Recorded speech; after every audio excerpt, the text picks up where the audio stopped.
Welcome back to 4th Street Sports Show. I am Diva Mixon. I'm joined by Jackson Howell, Nathan Lee, Charlie Luttrell, and our amazing special guest, head coach of the football team, Will Hall. Will, how you doing today? I'm doing great, man. You know, it's a great Friday. We got our gold on. Go Gold Friday, and coming off a big win this week, as you guys know, and got an off week, so all our coaches are out recruiting. It's a little quiet around the office. I'm getting a little work done. And happy to have you guys in here today, and I look forward to talking to you. Coach, just, 4 weeks into the season, you just came off of probably the biggest win of your tenure here at Southern Miss. Just talk about the state of the team right now and just what you're seeing with your team. Just kind of go through that. Yeah, well, I'm really happy with how we've grown, and that's not just the Tulane win, but the Tulane win obviously means a lot to our fan base, but also a lot to our kids, because you wanna reap some rewards of all your hard work. We've totally transformed this program. You guys know that. Y'all are in it every day. Academically, we're doing better than any Southern Miss football team's ever done. We're doing some great things off the field with our character development. But we need to start winning some games on the field, and that was a great football team we beat last week. It was a big step for us in the right direction. It was great for our players who have just kept believing, because they've really bought into what we're selling here, which is, man, you can't grow tired of doing what's right. You know what I mean? The good Lord tells us that. And you keep doing what's right over and over and over again, and eventually you reap a harvest on His time, not yours. But it was great for the players to finally reap that harvest and get a big win. Now, we're not a finished product. Y'all know that, man. We're really young. We're getting better as we go. We've had a great week this week in our off week, getting better at some fundamental things, and we're going into Sun Belt play. We've got to continue to improve. We've got to continue to recruit and keep building this program, because we're just halfway into our second year, So I think the future's bright, but we've got to continue to push forward. 4 weeks into the season, the bye week comes now. So how are y'all getting some rest early on in the season, and how do you utilize this bye week to get ready for Troy next week? Yeah, so what we wanted to do is, the bye week's hitting right now, which when you look at a 5-week fall camp coupled with a 4-week season, we're at week 9 of our season. We got 8 games left, so it's almost hitting right dead in the middle. Part of you thinks, man, we're hot right now. We've won 2 games. We've won 4 of our last 6 as a program. We'd like to keep playing. Another part of you says, it's happening at a good time, coming off what's our first big win here in a long time, so we can kind of enjoy that longer than you normally would be able to, and kind of reset ourselves. We've had a great week. We told everybody in the program, from coaches all the way down to equipment managers, to find one thing you can improve on this week. Just focus in on one, and let's get better at that. And I think all our players really embraced that. I think our coaches did. So we've had a great week in the weight room, great week on the field. I think we have improved and gotten better. We let them go for the weekend to get away. I think it's healthy to get away. Get away from each other for a little while, because we're around each other a lot. And we will reconvene on Monday and start working on Troy. We gained 1 day last week on Troy, and then we're going to gain a Monday, so we'll gain 2 extra days on them. They're a great opponent that's done a lot of things. Several years ago, they were one of the top group of 5 programs in America. They've hired Coach Sumrall, who was on those staffs, to build it back, and it'll be a tremendous challenge for us. Coach, you mentioned you want your players to get better at one thing every single day. So collectively, what are some of the things you've seen from your players that they have gotten better at, and what are you still looking for? Yeah, I think, the biggest thing for us is, offensively, we're really young at some spots. So I think, at quarterback, I think we had another great week of understanding the overall nuances of the offense, getting timing down with our receivers. Some of our young offensive linemen, I think, understanding the different looks that you see in the season, getting that down. I think we spent a lot of time on kickoff cover, because as great as our special teams have been, that's been one area that we feel like we need to improve on, and we should be better at, because we're talented. And I thought we got some great kickoff cover work this week. Defensively, we're older at linebacker, which is good from an experience standpoint. It's bad because you can, when you're old, you can get bumped and bruised and beat up a little quicker. So we've kind of gotten to allow those guys to get healthy a little bit this week. Our D linemen are really talented, but they're all new and they're playing at a high level. I think they've had a great week of understanding honing in on the defensive scheme and using their techniques. So all in all, it's just been a good week. We told everybody in the program, if you get better at one little thing, collectively we'll get a whole lot better. And I do think we've taken some steps this week. Yeah, Coach, reflecting, I know y'all have probably done celebrating that win against Tulane because y'all got a job ahead of y'all. But, kind of going back to that Saturday, what was that feeling like for you for this organization and the team? Because I know you were very excited running to the fans and because they supported so well. So what was that feeling really like for you? Hell, number one, I need that T-shirt. He got the Go Gold memo. Yeah, exactly. That's a dadgum T-shirt right there. But that's an AIE shirt all the way. But no, so it's been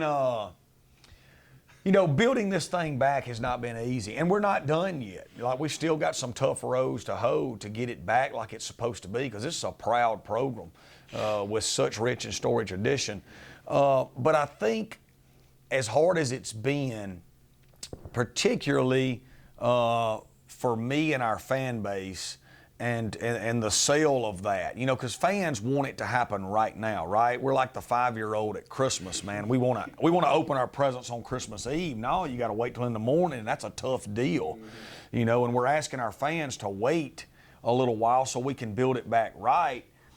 But it reaches a point where, again, they want to see some fruit, for their labor, and that was a big win. And I understand and I respect. That's one reason why I wanted this job, because I love Mississippi. I love Southern Miss. I love this place, and I want it for them. I want to build it back to where, it's we're the best Group of 5 program in America, and that was just a big moment to let them know and give them a ray of hope of, hey, man, we are really building this thing back right. And I was so appreciative of how many of them came down to New Orleans. It was a great crowd, and it was just, a lot of hard work's been put into getting to that, and you have to reach that point, and it was a huge win. And going off of that, something that stood out from your presser last week is you said this was the only job you had ever wanted. Yeah. And just kind of growing up in Mississippi with your history in football, could you kind of just talk us through when you kind of fixed your eyes on Southern Miss and maybe why Southern Miss? Well, first off, there's a lot of jobs in Mississippi. There's a lot of college jobs in Mississippi, but I always haven't been a realist with, who I am and what I am. Like, I knew early on, even though I was a pretty good player, I was short. I wasn't going to be able to play in the NFL, and the same with my career. I was a Division II player that started out coaching Division II. So for me to escalate all the way to some jobs is probably an unrealistic goal to have. I always felt like Southern Miss was just me. I felt like it was a place where you could be yourself. I felt like it was a place where you could work and grind, and the people appreciated that. I love the colors, black and gold. We were black and gold growing up in Amory. I had a great respect for Jeff Bauer, and how he did things. I got to know him early on. And I love this area. Me and my wife love the beach. We're close to the beach here. So I just always looked at it from afar thinking, man, if I could ever get that job with how I know the area and how we've recruited our whole life, we could really build something special here, and I could raise my family in a place where my boy's last name meant something. And that's rare in this profession. My 2 kids, they're 14 and 11. They know where they were, right now, they know where they were born, but they have no idea where they're from. And that hurts me a little bit. I want them to be from somewhere, and I would like to stay here and then be from Hattiesburg, and understand, and that means something to them like it does to me to be from Amory, Mississippi, Coach, let's talk a little bit about your leadership style. So everyone that's been following Southern Miss for a while knows that you're a big fan of using metaphors, right? Oh, yeah. A lot of us got a kick out of the fish metaphor at Tulane. Yeah. But something that struck me was that at the presser following Tulane, every single player, one way or another, referenced the getting the wagon over the hill metaphor that you use constantly. So what's it like to have the players buy what you're selling, and where do you come up with these metaphors? Well, I don't know. The greatest teacher of all time was Jesus, in my opinion, and he spoke in parables, right? So I think I'm a psychology guy. I'm a psychology major, and you're always trying to find a better way to teach and a better way to learn. And man, if we go to kindergarten classes all throughout this town today, they're reading stories to them to teach them principles. And they do that all the way down with the youngest kids and the simplest of minds. And I think that works all the way through life. We all love songs that tell stories. So we try to relate it to something they can grasp hold of and understand. I appreciate these players. I appreciate how they've bought into this culture. I think they know we're treating them the right way. I think they know that we're doing things right. And right wins out in the end.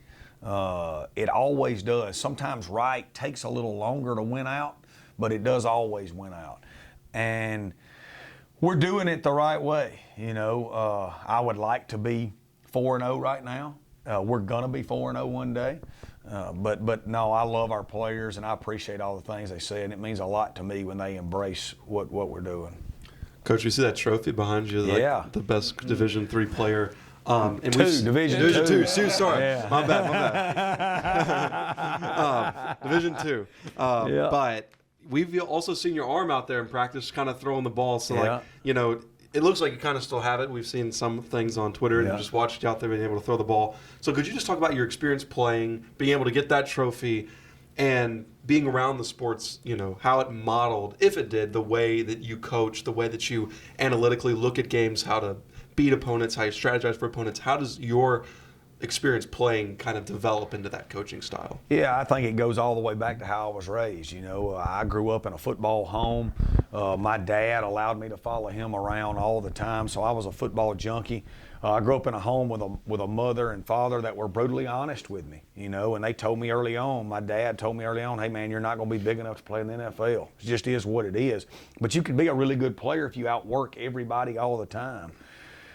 So that was me, man. I was a worker. Anybody that ever knows me knows they may say a lot of things about me, but they know I don't lie and they know I work.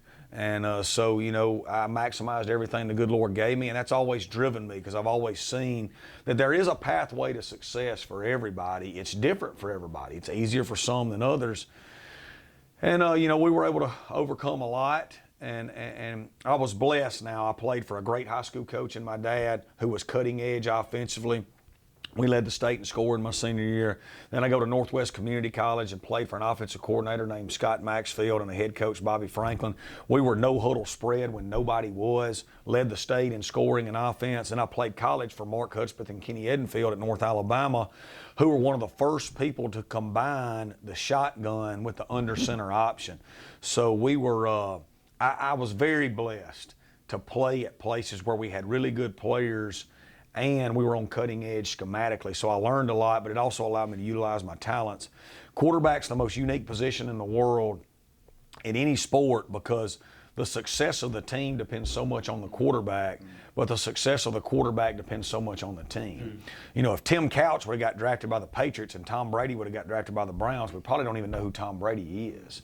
You know what I'm saying? And I was blessed to be in great programs too, and I'm very thankful for that. And but my playing career definitely impacted and gave me confidence that through work and finding a pathway of success, you can eventually reach your goals. Yeah, Coach, going off of that, we've talked to a lot of coaches around the university, basketball, baseball, softball, but I mean, coaching's different for every sport. I mean, there's even a book, we got this right here, a book called Coaching Football for Dummies. I can't imagine that you read that book or nothing because you're too good for that. But, from coaching at Presbyterian in 2004 to now, what was that process like learning the ins and outs of coaching and specifically coaching football? Well, number one, I bought that book for my wife when we were really young. Yeah, but my wife, man, she actually she's pretty good at football now. She's better than your average fan, but we did start with that book early on. And so I don't know if she still got it or not, but as far as my experience, and to explain the question to me again, my experience and how it affected my career, one thing I was blessed with was, it was a curse and a blessing, is I was one of those guys that always thought I could succeed. I just had an innate confidence for some reason, and so, man, I got done playing and I just wanted to go coach. I wanted to go call plays. I was going to change the world, man. I was going to be the next Bill Walsh. All I needed was opportunity to call plays, and I was going to really show people how to coach. What I learned really quickly was that for me to get a job calling plays, I had to go places nobody else wanted the job. Well, when you go to those places, another thing you find out is everybody else you play's got better players than you got. And players really, really matter. You know what I mean? You can have the greatest of schemes, and if everybody else is bigger and faster than you, they don't work so well. So we failed a lot. I say we because I had some guys with me. You know, Sam Gregg was with me through those years. Desmond Lindsay came on early on. But we did have success relative to the places we were at. We shattered a lot of school records. We had to find ways to move the ball. We were in places where there wasn't a lot of eyes on us, so we could make mistakes, if you will, and learn from them and not get killed in the media and all that. So we were, we had a lot of trial and error and learning on the fly, and it was just us. And I think the way we came up in the profession is very rare now, but I think it prepared us more for this opportunity and this job more than most people are prepared now that just stay Division I, you know, all their lives. And talking about the guys that you met or continued your career with at those places, you get to coach with them, alongside them at a D1 program now. Just what has that experience been like, and what does that bring to, I guess, just the work life? You have your best friends here at work with you. Yeah, so, this is a brutal profession. You guys know that. The criticism you get on a daily basis is incredible. So you've got to have people around you that are totally bought into how you do things, that are also legitimate, high-character people.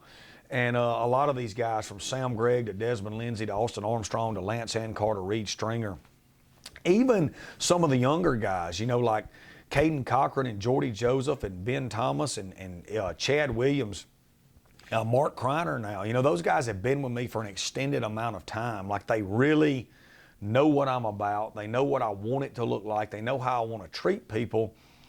And I think they've got my back. I think when they're out and about in town, if there's something negative said, I think they're ready to say, whoa now, you know what I mean? And I think they believe in how I'm going to do things in my character because they've all had other options at other jobs, and they chose to come here and take on this great task of building this place back. Because I was up front and honest with all of them, like, the ceiling for this place is unbelievable, but the road to get there is going to be really hard.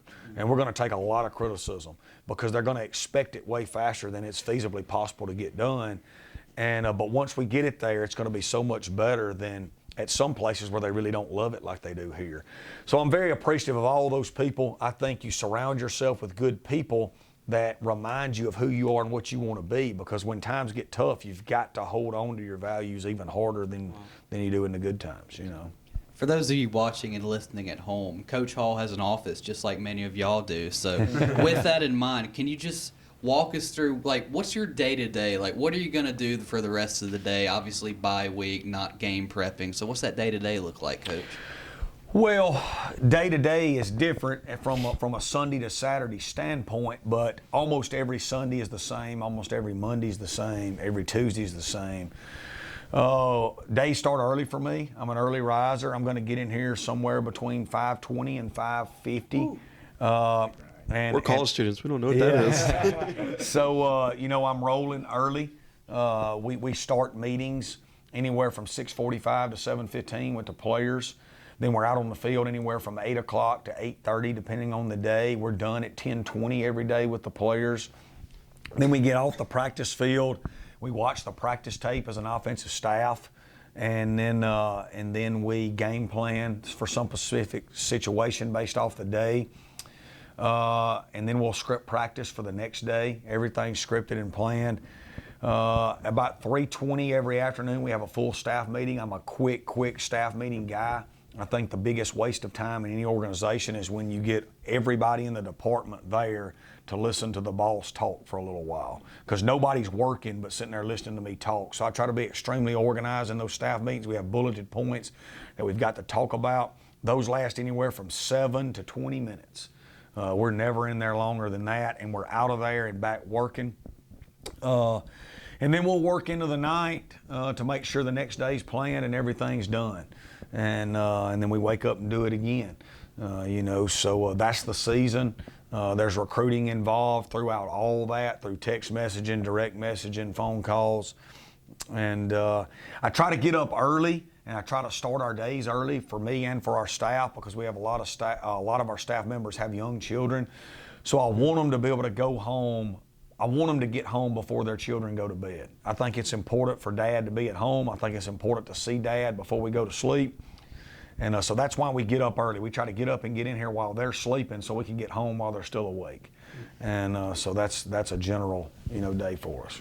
Coach, I just keep looking at your verse over there, and I know that you're a strong man of faith, and I've just always wanted to ask you what your favorite Bible verse was and how it kind of helps you coach, if that makes sense. Yeah, well, my favorite verse is 1 Corinthians 9:24. I just believe that, and that, it's talking about, if you're running a race, then run in such a way as to win. I just believe the good Lord gives us all gifts, and we actually, as a metaphor, we use the parable of talents, which obviously talents back then was money, but we actually use that term with our players to talk about, the good Lord didn't give you talent for you to sit on it and not use it for the greater good. You have to use, it is your responsibility to use your talent to impact others and create more. And I just believe that with all my heart, man. We're all given something. We got to figure out how we're going to use it to impact others. And it's our responsibility to do it to the best of our ability. So that's my favorite verse. Now that one over there, is Romans 12:12, which has kind of been something I want to look at every day as we build this program. And it'll resonate with some people. Rejoice in our confident hope, be patient in trouble, and keep on praying, right? Because that's what we are like. We have great hope here. We have a great vision and a very great plan to get us back. We got to be patient right now while we're in trouble, because we're not there, and we can't lose sight of that hope. And man, Lord knows we got to keep on praying. You know what I mean? We need a break or two along the way. We need a blessing or two. We got some the other night at Tulane. We caught some breaks in recruiting with these D linemen. You know what I mean? Because that was and it was through hard work. Because I believe breaks come when you put yourself in the situation to receive the break. We're talking about that to our players right now that aren't playing as much as they maybe want to. We've got a lot that aren't playing as much as they want to. That's every team. You can handle that one or two ways. You can pout. All right. You can say, man, one day I'm going to get an opportunity. One day the Lord's going to bless me. Or you can say, you know what?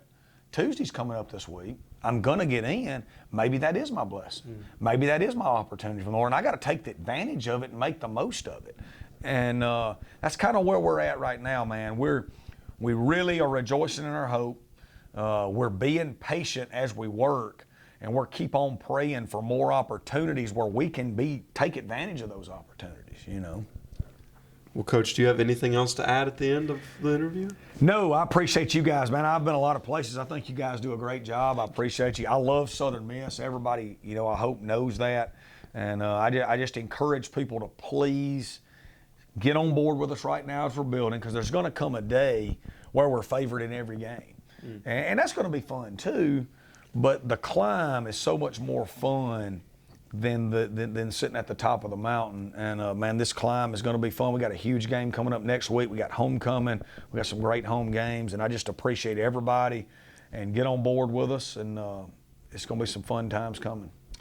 Well, Coach, thanks so much for joining us. For Charlie, for Nathan, for Jackson, I'm Dima. And this was a special interview, a very, very special interview with the head football coach, Will Hall. Thanks so much for joining us. Yeah, thanks so much, guys. To the top.